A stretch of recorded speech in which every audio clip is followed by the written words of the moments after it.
con esta nueva reformita que se quieren sacar, ¿verdad? Pues ¿Roberto? soy optimista. Pienso que es para bien. A ver, pero ¿están buscando abaratarlo? ¿Están buscando desaparecerlo? ¿Está muy extrema? O sea, pareciera como que los legisladores que están proponiendo esto es como si quisieran cambiar las reglas, ¿no? De hecho, es que hay como ¿Pareciera? más de 100 iniciativas. Entonces, hay que ir viendo, para empezar, de cuáles hablamos. Yo creo que no ha habido todavía iniciativas por grupos parlamentarios. No, han sido Individuales, aventadas, ¿no? Por legisladores. De hecho, que, hasta yo que creo han sido que de Morena. contradictorias. Y por eso ahí se ha hecho el escándalo. Sí. Pero no ha sido, digamos, la propuesta formal de ningún grupo parlamentario. Bien lo dices, ni del partido en el gobierno, ni nada de esto. Y hay que aclararlo, ¿no? El día que se tuvieran, ya sería muy indicativo de que por ahí pueden ir ya como grupo, cada partido, ¿no? Y creo que eso podrá suceder en la próxima, en el próximo periodo de sesiones, por ahí de septiembre, que ya cada grupo parlamentario ya empiece a poner sobre la mesa lo que realmente quiere. Pero estamos viendo pequeñas señales, podríamos decir que estamos viendo señales de qué es lo que se está buscando. Quizás esta sí, nueva reforma. en la medida en que se habla de disminuir el costo del sistema electoral, lo cual creo que a nadie nos caería mal. Y dos, un tema que sí ha estado muy presente es el de prescindir de los organismos públicos locales, es decir, las autoridades locales electorales, que desde 2014 ya no tienen sentido porque se quedaron con muy pocas actividades. El país tiene dos estructuras electorales, el pueblo mexicano está pagando al INE y aparte institutos electorales locales que hacen muy poco. ¿Lo van a centralizar todo? ¿Esa sería la apuesta? Sí, lo cual estaría muy bien. ¿Que quede todo en el INE? Sí, y todo en el Tribunal Federal. ¿La autonomía se está tocando? Pues de hecho es que ya no la tienen. No instalan casillas, no fiscalizan las campañas locales, no tienen el padrón electoral desde hace muchos años, no tienen nada de radio y televisión, los órganos locales. Pues es sobre el papel esa autonomía. Yo creo que lo que sería riesgoso es que al tratar de abaratar se tocaran pues las principales cosas que a lo largo de los años se han venido logrando, ¿no? Claro, y yo creo autonomía, certeza en las elecciones, las condiciones de competencia, en fin, que todo esto pusiera en riesgo, pienso yo. Sí, pero hay que ser optimistas que todo eso se va a cuidar y no pensar que se va a tener una regresión en el sistema electoral, en la calidad de las elecciones, por el solo hecho que haya cambios. No, yo creo que por solo hecho de que haya cambios, no simplemente el abaratar de pronto puede ser, se reducen costos y lo estamos viendo en el sector salud, así de fácil. Aunque ¿no? el sistema Abaratar, electoral es distinto. Claro que el sistema electoral es distinto, pero al final, siempre que hay que reducir costos, hay que ser muy cuidadosos en que esto se reduzca donde debe ser. Por supuesto, nadie podemos estar peleados en que se reduzcan los costos y en que el país ahorre en determinadas condiciones, pero que esto no implique regresiones o bien afectar pues todo lo que se ha construido, que ha construido el INE en legitimidad de elecciones, que en todas estas alternancias que hemos vivido, las hemos vivido sin ningún tipo de sobresalto mayor, ni muchísimo menos. Ha caminado todo y así quisiéramos seguir. Que las alternancias, por cierto, son mérito de la ciudadanía, no de la autoridad electoral. No me refiero a que sea mérito de la autoridad electoral. Discurso traen, Pero independientemente de que sea discurso o no, sí me parece que lo hemos hecho bastante en orden, que las casillas están bien puestas, que hemos vivido elecciones en orden, legítimas, nadie pone en duda al INE, en fin, eso es lo que hay que fortalecer. En las federales, pero en las elecciones locales hay todavía mucho por hacer, ¿Como por ejemplo? Pues lamentablemente sí destruyen las urnas en su traslado. Lo hemos visto en diferentes estados, ¿no? Hay toma de consejos, hay violencia, de hecho lamentablemente a veces hay muertos, personas que fallecen en actos de violencia. En esas elecciones locales hay mucho por hacer en las elecciones locales. Sí, pero una elección local que nunca se ha tenido que cancelar, por ejemplo. Bueno, sí se anulan. De hecho, sí se anulan mucho las elecciones municipales, incluso en municipios del sureste del país por violencia. Bueno, entonces ahí hay que hablar también en la de seguridad, ¿no?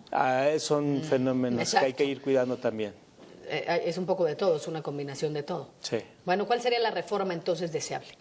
La reforma deseable es que sí se prescinda de los organismos públicos locales electorales, que también se prescinda de los tribunales electorales locales para que haya autoridades electorales nacionales únicas, entiéndase INE y Tribunal Federal, porque no solo es una cuestión económica, Ana Paula, sino también de hacer más eficiente las actividades. El INE tiene que estar supervisando lo poco que hacen los organismos locales y eso significa doble trabajo para el personal del INE que está en campo haciendo las elecciones. Por poner un ejemplo, pues les tenemos que estar revisando a los órganos locales que estén haciendo bien los PREPs, los programas de resultados electorales preliminares, locales. Entonces estamos haciendo nuestros propios PREPs y a su vez estamos revisando que hagan bien, y por cierto siempre se están atrasando los OPLES, pues con sus PREPs. Entonces, ¿qué es lo más deseable qué es lo deseable para el personal que hace las elecciones en el INE, quienes están en los estados? Pues ya hacer directamente todo. Así me lo dicen. Yo te puedo decir que visito esas oficinas del INE en los estados. Tenemos 300 tan solo a nivel distrital, 32 pues que son las delegaciones. Platico con todo ese personal. Llevo, pues mañana supero la meta de 60 oficinas distritales visitadas. Y es lo que me dice el personal del INE. Hay un discurso distinto con algunos de mis colegas que prácticamente dicen que no haya reforma, todo funciona bien, no le muevan nada. Yo creo que no, sí se necesita prescindir de esas autoridades locales y... ¿Y por qué los compañeros dicen que no? Pues porque yo creo que tienen temor a que la reforma alcance al INE y creo que debe de alcanzar también al INE. ¿A qué me refiero? A que nosotros como INE necesitamos revisarnos cómo estamos en estructuras en el tiempo que no hay elecciones, para que solo en el tiempo que hay elecciones nos expandamos y fuera de elecciones nos volvamos a contraer. Ahorita hay una estructura electoral también en el INE pues obesa y eso es lo que yo creo que tienen temor mis colegas que se revise. Y no, en el tiempo que no hay elecciones, no hay como muchas cosas que hacer, no tiene como muchas cosas que hacer el INE. Digo que aparte me parece el menor tiempo, porque cada año vemos alguna elección, entre que locales, congresos, ese es un buen punto, Ana Paula. Gobernadores, o sea, me parece que por lo menos los últimos años no ha habido un solo año sin elección. Totalmente de acuerdo, pero la reforma que se perfila contempla ya poner orden en el tema del calendario electoral para que ahora sí nada más haya elecciones en nuestro país cada 3 años y no siempre. Ahorita la Constitución dice por lo menos una elección local debe ser coincidente con la federal. Eso significa que sí sigue habiendo elecciones locales fuera de las elecciones federales. También es así que ahorita en 2019 tuvimos... 6, ¿no? 6, incluyendo Puebla, eran 5. Pero el próximo año, 2020, va a haber 2 locales, Hidalgo y Coahuila. Entonces, eso ya lo tienen muy claro los legisladores y sí creo que van por un calendario único. La gran pregunta va a ser, ¿qué va a hacer el INE esos 2 años? Si hay actividades, si hay trabajo, es posible que incluso tengamos que empezar a hacer elecciones de sindicatos. Está esa posibilidad en la nueva reforma laboral. Estaría muy bien, ojalá algún día incluso hiciéramos elecciones de rectores de universidades públicas, porque hay un área de oportunidad en el país de no democracia. Podemos promover, cosa que hoy hacemos, pero podríamos hacerlo más y mejor, la cultura democrática en el país, que es un gran déficit en México, y estar preparando las próximas elecciones que hubiera al tercer año, pero sobre todo también estar haciendo consultas, que es un tema que debiera de ordenarse, explotarse más en nuestro país, consultas de los gobiernos a la población para tomar ciertas medidas. ¿Tú crees? Pues lo que pasa es que sí... Es que luego las consultas las usan como para justificar acciones, ¿no? Pues las consultas bien hechas sirven para empoderar al ciudadano e involucrarlos en los asuntos públicos. Hay muchas autoridades locales que permanentemente están queriendo hacer consultas, pero las hacen ellos mismos. Entonces sí necesitamos como INE ya tener ese mandato y sería muy benéfico en esos 2 años de no elecciones. ¿Cómo reduces costos sin afectar? ¿Cómo abaratas el INE? Bueno, de entrada, prohibiendo que haya tanta creación de comités técnicos, de expertos, que nos vienen a decir cosas de las cuales el INE es experta.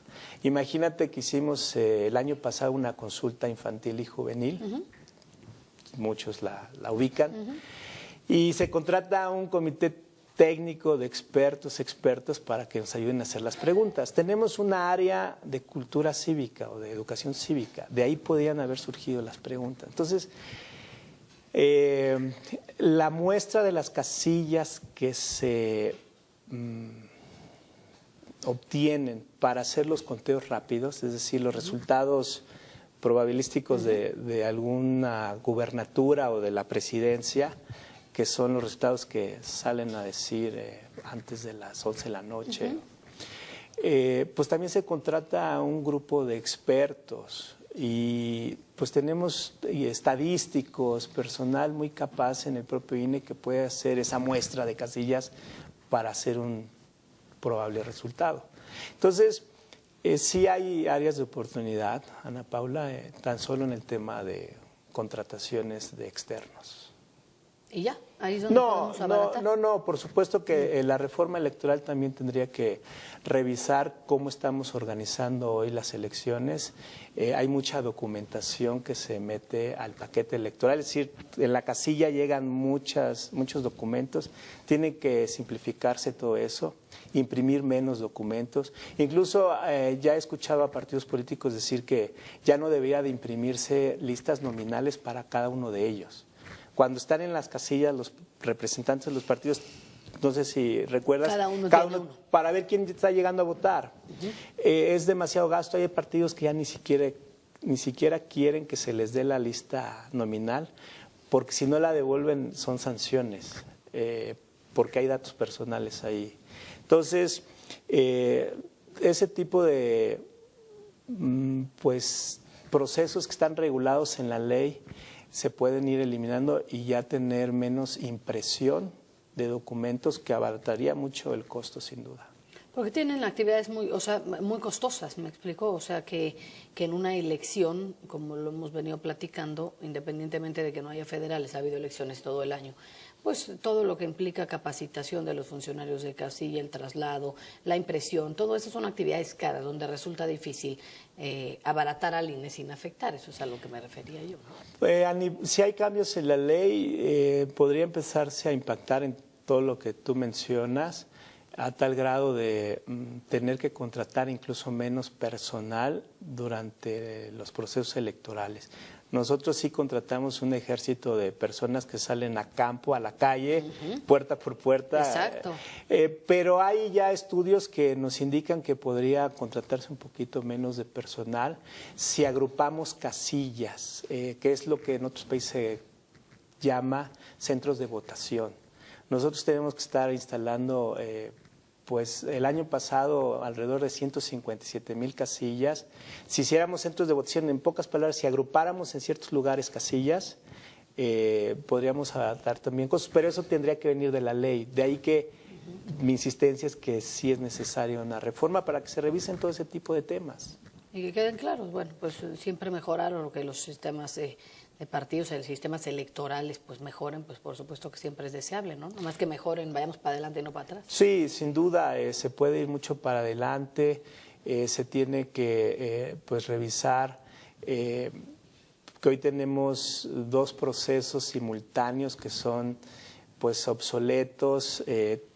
Concretamente tiene que revisarse mucho qué pasa después que se cierran las casillas, que se hacen los escrutinios y cómputos, porque nosotros tenemos los cómputos oficiales a partir del miércoles siguiente. Entonces es mucho trabajo posterior, se puede simplificar todo lo que pasa entre que se hace el escrutinio y cómputo y se dan los resultados oficiales, porque hay reuniones de preparación de esas sesiones de cómputos, de modo que hoy por hoy ya podríamos ir adelantando de los cómputos y los resultados oficiales desde más antes, es decir, desde el domingo y no desde el miércoles. Todo eso también, sin duda, tendrá impacto en los costos, Ana Paula.